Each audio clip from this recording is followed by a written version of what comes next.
اب تو سلیم کے پاس ڈاکٹرز کی بات پر یقین کرنے کے علاوہ اور کوئی چارہ نہیں تھا۔ اس نے ہسپتال سے نکلتے ہی مجھ سے کہا کہ آج سے ہم دونوں کے درمیان تمام رشتے ختم ہو چکے ہیں۔ اگر تم اس سے کسی کا رشتہ رکھنا چاہتی ہو تو مجھے سچائی سے آگاہ کر دو۔ میں اسے کیا سچائی بتاتی؟ مجھے تو کچھ معلوم نہ تھا، تو سلیم کو کیا بتاتی؟ میں تو عجیب و غریب مشکل میں پھنس چکی تھی جس سے نکلنا ناممکن لگ رہا تھا۔ وہ مجھے وہاں سے میرے والدین کے گھر چھوڑ کر چلے گئے۔ امی نے مجھے یوں لٹی پھوٹی حالت میں دیکھا تو گھبرا گئیں۔ میں ان کے سینے سے لگ کر زور زور سے رونے لگی۔ میرا ضبط پوری طرح سے جواب دے چکا تھا۔ میری یہ حالت دیکھ کر امی مجھے پیار کرنے لگیں۔ بیٹی، اتنا کیوں رو رہی ہو؟ مجھے کچھ تو بتاؤ۔ وہ مجھے اندر لے آئیں۔ اندر آتے ہی میں نے انہیں گزشتہ دنوں میں رونما ہونے والے تمام حالات اور واقعات بتا دیے۔ میری باتیں سن کر امی کے چہرے کا رنگ اڑ گیا۔ میں سمجھ نہیں پا رہی تھی کہ ایسا کیوں ہو رہا ہے۔ امی نے ساری بات والد صاحب کو بتا دی۔ انہوں نے مجھے پیار کیا اور دلاسا دیا کہ گھبراؤ نہیں، اس مسئلے کا ہم کوئی نہ کوئی حل نکال لیں گے۔ لیکن میں جانتی تھی اس بات کا کوئی حل نہیں ہے۔ میری امی بھی ڈاکٹرز کی کہی بات سے متعلق کچھ نہیں جانتی تھیں۔ اگر جانتی تو مجھے کچھ نہ کچھ تو بتاتی۔ میں کس کٹ پتلی کی طرح اپنے والدین کے گھر زندگی گزار رہی تھی۔ سلیم سے بات کرنے کی کوشش کی لیکن اس نے ابو کی کوئی بات نہ سنی اور کہا کہ آپ نے مجھے دھوکہ دیا ہے، اور پھر چند ہی دنوں کے بعد طلاق نامہ بھجوا دیا۔ طلاق نامہ آنا تھا کہ ہمارے گھر میں قیامت ٹوٹ پڑی۔ میرے والد صاحب دل کے مریض تھے، وہ یہ صدمہ برداشت نہ کر سکے، انہیں ہارٹ اٹیک ہوا اور وہ ہمیں چھوڑ کر چلے گئے۔ میری ماں اور میں بہت روئیں۔ میں ٹوٹ کر بکھر گئی تھی، ہر وقت کھوئی کھوئی سی رہتی۔ میں گتھے سلجھانے کی کوشش کرتی رہتی جس کی وجہ سے ہمارے گھر کی خوشیاں برباد ہو گئی تھیں۔ اب گھر میں میرا دل نہ لگتا تھا اور میں امی کو کہتی تھی چلو واپس پنجاب، اپنے گھر چلتے ہیں۔ ایک دن امی میرے کمرے میں آئیں اور بولیں، تم گاؤں جانا چاہتی تھی نا، چلو ہم گاؤں چلتے ہیں، شاید وہاں جا کر تمہاری طبیعت میں کچھ بہتری آ جائے۔ امی کی یہ بات سن کر میں ہلکا سا مسکرائی۔ سالوں سے اپنے گاؤں میں مقیم رشتہ داروں سے ملنا چاہتی تھی۔ اگلے چند دنوں میں ہم واپسی کی تیاریوں میں مصروف رہے۔ آخر کار ہم کراچی شہر کو چھوڑ کر اپنے گاؤں پہنچ گئے۔ امی مجھے ایک بہت بڑی حویلی میں لے آئیں۔ کئی لوگ ہم سے ملنے آئے۔ انہی لوگوں میں سے اچانک ایک 15 سالہ لڑکا آگے آیا اور میرے گلے لگ کر پھوٹ پھوٹ کر رونے لگا۔ ہر کوئی اس کی جانب حیرت سے دیکھ رہا تھا۔ میں خود حیران تھی کہ آخر وہ اس قدر کیوں رو رہا ہے، جیسے اسے کوئی کھوئی ہوئی چیز مل گئی ہو۔ میں نے پیار سے اس کے سر پر ہاتھ پھیرا اور کہا کہ کیا ہو گیا ہے، تم کیوں اتنا رو رہے ہو؟ ہم ابھی آئے ہیں، کون سا کہیں جا رہے ہیں ہم؟ لیکن وہ لڑکا مسلسل روئے جا رہا تھا۔ تھوڑی دیر بعد چاچی نے اسے میرے گلے سے الگ کیا اور مجھے بتایا کہ یہ ان کا لڑکا ہے، بچپن سے اس کا کوئی بہن بھائی نہیں ہے، تمہارے بارے میں اکثر پوچھتا رہتا تھا، تم آج کئی سال بعد گاؤں آئی ہو تو یہ جذباتی ہو گیا ہے۔ مجھے اس لڑکے سے بہت اپنائیت سی ہونے لگی۔ شروع میں مجھے ذرا ہچکچاہٹ ہوتی لیکن وقت کے ساتھ ساتھ میں اپنے پرانے زخموں کو بھولتی جا رہی تھی اور نئی زندگی میں آگے بڑھ رہی تھی۔ اس کا نام انور تھا۔ وہ میرا بہت اچھا دوست بن گیا۔ امی مجھے منع کرتی کہ وہ تمہارا چچا زاد کزن ہے، تم ذرا اس سے دور رہا کرو ورنہ گاؤں کے لوگ الٹی سیدھی باتیں کریں گے۔ میں ان کی بات پر حیران ہوتی کہ وہ کب سے ایسی سوچ رکھنے لگی ہیں۔ میں نے ان کی بات کو نظر انداز کر دیا۔ مجھے تو ایسا لگ رہا تھا کہ میں ان لوگوں سے پہلی مرتبہ ملی ہوں، جبکہ میرا سارا بچپن یہیں پر گزرا تھا۔ وقت کے ساتھ ساتھ انور اور میرا رشتہ مضبوط ہوتا جا رہا تھا۔ وہ پڑھ بھی رہا تھا اور سیکنڈ ٹائم کسی ہاسپٹل میں جاب بھی کر رہا تھا۔ جیسے ہی وہ اپنے کام سے واپس آتا زیادہ تر وقت میرے ساتھ ہی گزارتا۔ ایک دن وہ ہسپتال گیا ہوا تھا۔ میں نے اس کے لیے اپنے ہاتھوں سے مزیدار سی بریانی بنائی۔ میں اتنے دنوں میں اس کی پسند ناپسند جان گئی تھی، لیکن آج بہت کچھ عجیب سا ہوا۔ ہسپتال سے آنے کے بعد وہ میرے پاس نہیں آیا، سیدھا اپنے کمرے میں چلا گیا۔ آج تقریباً 2 گھنٹے گزر گئے اور وہ کمرے سے باہر نہ آیا، تو میں اس کی طرف گئی۔ اندر سے آنے والی آوازوں کو سن کر میں باہر ہی رک گئی۔ انور کو میری امی اور چچی سمجھا رہی تھیں، لیکن ان باتوں کے پیچھے کون سی حقیقت چھپی تھی یہ میں آج جان پائی۔ امی چچی سے کہہ رہی تھی کہ تم نے انور کو یہ بات بتا کر بہت بڑی غلطی کی ہے۔ پھر انور سے کہنے لگی، اگر ماریا تم سے دور نہیں ہو رہی تم دور ہو جاؤ، وہ تو حقیقت سے بے خبر ہے۔ لیکن تم تو سب جانتے ہو، پھر اتنی بڑی نادانی کیسے کر سکتے ہو؟ مجھے ان کی باتیں سمجھ نہیں آ رہی تھیں، لیکن انور کی باتیں سن کر میرے تو پاؤں تلے سے زمین نکل گئی۔ مجھے یوں لگا جیسے میری دنیا ہی بدل گئی ہو۔ انور کہہ رہا تھا، میرا ان کے ساتھ خون کا رشتہ ہے، یہ مجھے ان کے پاس لے جاتی ہیں، اور آپ دونوں یہ کیسے بھول گئی ہیں کہ وہ میری ماں ہے؟ جب تک آپ نے اس راز کو مجھ سے چھپا کے رکھا تب تک تو ٹھیک تھا، مگر اب مجھے حقیقت کا پتہ چل گیا ہے تو میں کیسے اپنی سگی ماں سے دور رہ سکتا ہوں؟ اس کے یہ الفاظ کسی تیر کی طرح میرے سینے میں لگے۔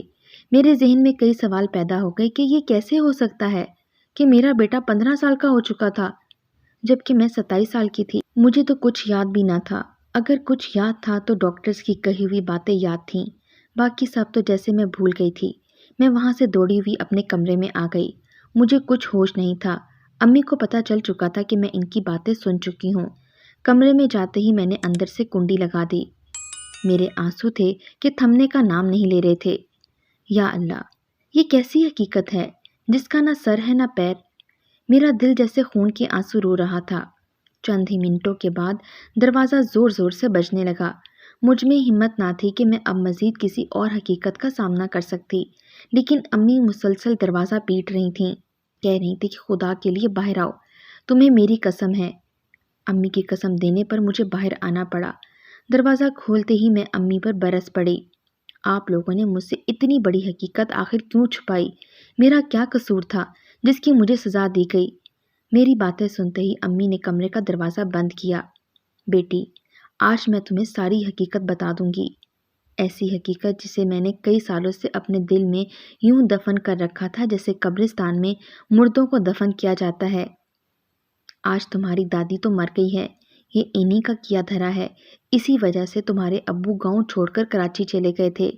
امی کی آنکھیں بھی آنسوؤں سے بھری ہوئی تھیں۔ انہوں نے میرا سر اپنی گود میں رکھا، غم سے نڈھال ہو کر جیسے ان کی گود میں ایک عجیب سا سکون محسوس کرنے لگی۔ پھر انہوں نے اس راز کی حقیقت بتانا شروع کر دی۔ امی نے کہا کہ وہ اس گھر کی چھوٹی بہو تھی، برسوں سے اس خاندان میں کوئی اولاد نہ ہوئی تھی۔ تمہارے چچا بھی بے اولاد تھے، اپنی ماں یعنی تمہاری دادی کی جلی کوٹی باتوں کی وجہ سے وہ یہ حویلی چھوڑ کر چلے گئے۔ تمہاری چچی کو بھی اولاد نہ تھی۔ میری ساس یعنی تمہاری دادی بڑی سخت طبیعت کی عورت تھیں، لیکن اللہ تعالیٰ کی کرنی ایسی کہ اس نے مجھے شادی کے چند ماہ بعد ہی اولاد کی خوشخبری سنا دی۔ پھر کچھ ماہ بعد تم اس دنیا میں آ گئی۔ وہ دن اس حویلی پر کسی عید کے چاند کی طرح اترا، ہر طرف خوشیاں ہی خوشیاں تھیں، جیسے کچھ انوکھا ہو گیا ہو۔ میری ساس بےحد خوش تھی۔ تم وہ بچی تھی جو منہ میں سونے کا چمچ لے کر پیدا ہوئی تھی۔ تمہارے ابو اور تمہاری دادی بہت خوش تھیں۔ وقت گزرتا گیا اور ابھی تم 10 سال کی تھی کہ ایک اور انکشاف ہوا کہ تمہاری ذہنی توازن ٹھیک نہیں ہے، اور تم نہ جانے کیوں مجھے اپنی عمر سے زیادہ بڑی لگنے لگی تھی۔ تمہاری پیدائش کے وقت بھی ڈاکٹرز نے ہمیں یہ بات بتائی تھی کہ مجھے کوئی مسئلہ ہے، آپ کسی بڑے ڈاکٹر کو چیک اپ کروائیں، مگر تب ہم نے اس بات پر کوئی توجہ نہ دی۔ اب میں تمہیں ڈاکٹر کے پاس لے جانا چاہتی تھی، لیکن تمہاری دادی تو کسی اور ہی دنیا میں رہتی تھیں۔ وہ پیروں فقیروں پر بہت یقین رکھتی تھیں۔ انہوں نے مجھے کہا کہ ماریا کو کوئی مرض نہیں ہے، یہ سب تمہاری دیورانی کی وجہ سے ہو رہا ہے، اسے اولاد نہیں ہوئی، اس کی نحوست تمہاری بیٹی پر پڑ رہی ہے۔ مجھے تو لگتا ہے اس نے کوئی تعویذ کر دی ہیں، اس لیے اسے دوا کی نہیں دعا کی ضرورت ہے۔ وہ روز تمہیں کسی نہ کسی پیر بابا کے پاس لے جایا کرتی تھیں۔ اس بات پر مجھے بہت غصہ آتا کہ وہ ایسا کیوں کرتی ہیں۔ مجال ہے کہ وہ عورت اگر کوئی بات میری سن لے۔ میری طبیعت بھی ان دنوں خراب رہتی تھی، مگر پھر بھی میری پوری کوشش ہوتی تھی کہ وہ رک جائیں۔ تمہارے ابو کو بھی بہت سمجھاتی کہ تمہیں کسی اچھے ڈاکٹر کے پاس لے جائیں۔ ان دنوں وہ اپنے کاموں میں بہت مصروف تھے۔ ایسے ہی 2 سال گزر گئے۔ ایک دن جب تمہاری دادی تمہیں پیر بابا کے پاس سے واپس لے کر آئیں تو ان کے چہرے کے رنگ اڑے ہوئے تھے اور تمہارے چہرے کے تاثرات بھی عجیب تھے۔ نہ جانے کیا ہوا تھا، اور تمہاری دادی کا حلیہ بھی ایسا تھا جیسے کوئی بہت بڑا سانیہ ہو گیا ہو۔ اس دن کے بعد سے وہ تمہیں کبھی باہر لے کر نہیں گئیں۔ مجھے بھی تھوڑی تسلی ہو گئی کہ اب ان فضول چیزوں سے جان چھوٹ گئی، لیکن کچھ مہینے ہی گزرے تھے کہ اچانک تمہارا پیٹ بڑھنے لگا۔ جیسے ہی میں نے یہ چیز نوٹ کی تو میں ڈر گئی، میں گھبرا گئی کہ کہیں تمہیں کوئی بیماری نہ لگ گئی ہو۔ میں ہر وقت روتی رہتی تھی اور میری پریشانی بڑھتی جا رہی تھی۔ ایک دن میں تمہیں ڈاکٹر کے پاس لے کر گئی۔ ڈاکٹر نے تمہاری دھڑکن چیک کی۔ اس کے چہرے کے تاثرات بدلنے لگے۔ اس نے فوراً الٹرا ساؤنڈ کیا۔ نہ جانے اس نے ایسا کیا دیکھا کہ پریشانی سے سر پکڑ کر بیٹھ گیا۔ جب میں نے اسے پوچھا کہ آخر ایسا کیا ہوا ہے، وہ اس طرح سے کیوں سر پکڑ کر بیٹھ گئی ہے، تب ڈاکٹر نے مجھ پر ایک ایسی حقیقت آشکار کی جسے سن کر میرے پیروں تلے سے زمین نکل گئی۔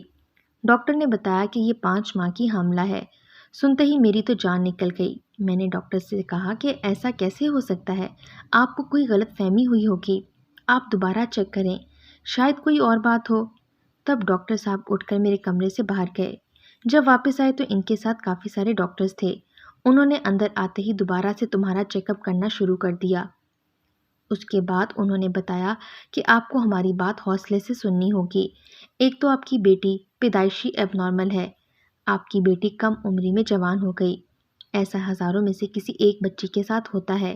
یہ ایک بیماری ہے جس میں بچی وقت سے پہلے جوان ہو جاتی ہے، اور آپ کی بچی کے ساتھ کچھ ایسا ہی ہوا ہے۔ اگر اب بھی آپ اس بچی کا علاج شروع کروا دیں گی تو یہ بچی ٹھیک ہو جائے گی، کیونکہ اس بیماری کا علاج ممکن ہے، اور یہ بچی حاملہ بھی ہو چکی ہے۔ ہو سکتا ہے کسی نے اس کے بھولے پن سے فائدہ اٹھاتے ہوئے اس کے ساتھ کچھ ایسا کیا ہو۔ یہ سن کر میرے تو جسم سے جان نکل گئی، لیکن میں یہ بھی جانتی تھی کہ ایسا کیوں ہوا ہے اور یہ سب کس نے کیا ہے۔ میں فوراً تمہیں گھر لے کر آ گئی اور اپنی ساس کے پاس گئی۔ وہ مجھے یوں طیش میں دیکھ کر گھبرا گئیں۔ میں نے ان سے کہا کہ آپ کو سب کچھ پتا تھا نا، آپ جانتی تھی یہ سب کیوں ہو رہا ہے، آپ کیوں میری بیٹی کو درگاہوں اور پیر بابوں کے پاس لے کر گئیں، آپ کی وجہ سے آج میری بیٹی کے ساتھ یہ سب ہوا ہے۔ میں دنیا والوں کو کیا منہ دکھاؤں گی، میری بیٹی آپ کے کیے کی سزا بھگت رہی ہے۔ یہ کہہ کر میں زاروں قطار رونے لگی۔ ساس کو تو جیسے سانپ سونگھ گیا۔ میں خاموش سی کھڑی تھی۔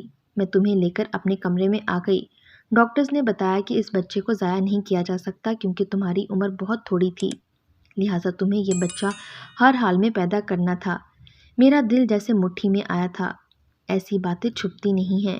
آہستہ آہستہ ہر کسی کو یہ بات معلوم ہو گئی۔ پھر تمہیں ہسپتال میں داخل کروا دیا گیا، کیونکہ تمہاری طبیعت بہت زیادہ خراب رہنے لگی تھی، اس لیے تمہیں خاص طور پر حفاظت کے لیے ڈاکٹرز کی نگرانی میں رکھا گیا۔ وقت پورا ہونے کے بعد آپریشن کی مدد سے ڈیلیوری کر لی گئی۔ اللہ کا شکر تھا کہ بچے کی پیدائش کے وقت تمہیں کچھ نہیں ہوا۔ تمہارے والد بھی بہت پریشان تھے۔ اس سب کی وجہ تمہاری دادی تھیں۔ اب وہ اپنی ماں کو کچھ کہہ بھی نہیں سکتے تھے۔ تمہاری دادی نے بعد میں ہم سے معافی مانگ لی تھی۔ یہ سب انہی کی نادانی کی وجہ سے ہوا تھا۔ وہ تمہیں ایک جھوٹے پیر کے پاس لے جاتی تھیں۔ وہ پیر دم کرنے کے لیے تمہیں کمرے میں لے جاتا۔ تم بھولی تھی، اب نارمل تھی، اس لیے تمہیں کچھ یاد نہیں ہوگا۔ پھر جب تمہارے والد نے اس جھوٹے پیر کو پکڑنے کی کوشش کی تو وہ کب کا وہاں سے اپنا ڈیرا چھوڑ کر کسی نامعلوم جگہ جا چکا تھا۔ تب ہم وہ بچہ تمہاری دادی کے حوالے کر کے تمہیں وہاں سے لے کر ہمیشہ کے لیے کراچی آ گئے، جہاں تمہارے والد نے تمہارا بہت بڑے ڈاکٹر سے علاج کروایا اور تمہیں تعلیم بھی دلوائی۔ کچھ ہی سالوں میں تم بالکل ٹھیک ہو گئی، مگر تمہیں اپنا ماضی بالکل یاد نہ تھا۔ بعد میں مجھے پتا چلا کہ اس بچے کو تمہاری چچی پال رہی ہیں۔ مجھے ان چیزوں سے کوئی فرق نہیں پڑتا تھا، کیونکہ اب میں گاؤں نہیں جانا چاہتی تھی۔ پھر مجبوراً مجھے گاؤں واپس لوٹنا پڑا۔ مجھے معاف کر دینا میری بچی، میں نے تمہارے ساتھ بہت زیادتی کی ہے۔ میری ساس تو اللہ کو پیاری ہو گئی، لیکن میرے دل میں یہ ندامت آج بھی ویسے ہی قائم ہے۔ یہ کہہ کر امی زاروں قطار آنسو بہانے لگیں اور پھر کہنے لگیں، اگر تمہاری چاچی اس لڑکے کو نہ بتاتی کہ تم اس کی حقیقی ماں ہو تو آج اتنا بڑا مسئلہ نہ بنتا۔ میں نے ان کے آنسو صاف کیے۔ مجھے اتنی بڑی سچائی جان کر حیرانگی ہوئی، لیکن ایک سچ اور بھی تھا، اور وہ یہ کہ اب سچائی کو بدلا نہیں جا سکتا تھا۔ میں نے اپنی ماں کو سینے سے لگا لیا اور اپنے بچے کو بھی۔ وہ بیچارہ تو معصوم تھا، اس سب میں اس کا کوئی قصور نہیں تھا۔ میری آنکھوں میں اسے دیکھ کر آنسو تہنے لگے۔ میں نے پیار سے اس کا چہرہ اپنے ہاتھوں میں لیا، اس کے ماتھے پر بوسہ دیا۔ اس کی آنکھوں میں بھی ماں کی ممتا دیکھ کر آنسو بہنے لگے۔ اس کے بعد ہم دونوں نے ایک نئے موڑ سے زندگی شروع کر دی۔ میں اسے بے پناہ پیار کرتی ہوں، اسے کبھی اکیلا نہیں چھوڑ سکتی، کیونکہ وہ میری زندگی کا واحد سہارا ہے۔ کچھ ہی عرصے بعد میری ماں نے میری شادی اپنی خالہ کے بیٹے سے کر دی، جو وہیں گاؤں میں رہتا تھا اور وہ سب حالات سے واقف تھا۔ اس نے مجھے خوشی سے اپنا لیا اور میرا بیٹا بھی میرے پاس ہے۔ آج میں آپ سب سے درخواست کرتی ہوں کہ ایسے جھوٹے پیروں پر یقین نہ کریں جن کا کوئی سر پیر نہ ہو۔ اپنی بچیوں کی حفاظت کریں۔ آج کل لوگ پیری فقیری کے روپ میں ایمان کا سودا کر رہے ہیں۔ زمانہ تو ہوس کا پجاری بن گیا ہے۔ آج میری دوسری شادی کو 5 سال گزر گئے ہیں۔ میں اپنے شوہر، بیٹے اور ماں کے ساتھ ایک نئی زندگی جی رہی ہوں۔